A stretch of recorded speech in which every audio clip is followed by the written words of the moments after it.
Former Kenya Medical Services Supply Agency Board Chairman Kembi Gitura has poked holes in the National Assembly's Public Investment Committee report on the KEMSA scandal. The former chair, accused of influencing tenders at the supplies agency, claimed the committee convicted him without looking at his evidence. Gitura equally faulted the report that calls for further investigations at a time investigations into the scandal had been closed. Sam Ogina reports. The former KEMSA board chair has come out guns blazing, tearing into the PIC report.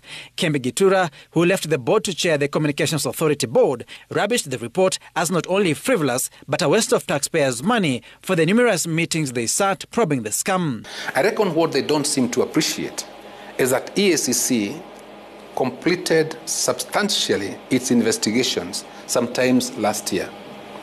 And they made their own recommendations to the office of the DPP on who to charge and who not to charge.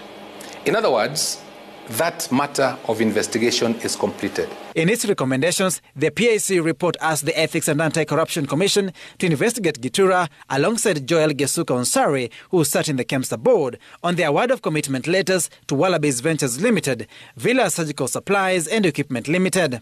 The former board chair claiming neither his evidence nor that of the director of Wallabies Ventures were considered in what he described as a vindictive report. They do not evaluate or analyze the evidence of Wallabies. They do not record what they thought about my affidavit or the affidavit of Dr. Catherine Ndung'u. They don't say that. The next thing that now appears is in the recommendations where they say that I and a gentleman called Gesuka, who was a director at KEMSA also, should be charged. The report equally recommended for further investigations by EACC with intent to prefer charges of violating the Public Officers and Ethics Act for the duo.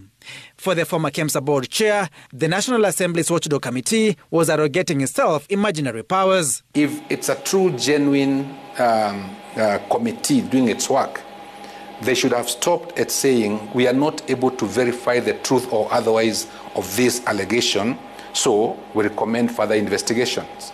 But they cannot say that I be investigated with a view to being charged, because they do not know what the outcome of that investigation would be. Given the magnitude of the multi-billion shillings KEMSA scandal and the alleged flouting of procurement procedures through direct sourcing without a requisite budget, 3 committees of Parliament moved to probe the scam.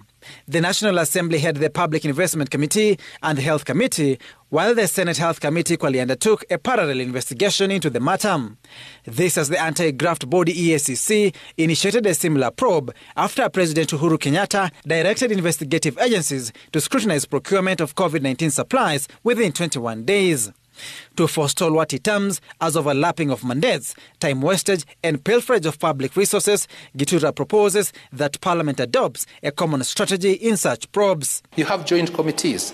If you're investigating the same Auditor General's report, for instance, you are the same Parliament, against the same institution, in this case KEMSA, why do you want to have 19 people and another 19 people and another 19 people doing the same parallel investigations when they can have one joint committee doing the investigations and come out with one joint report?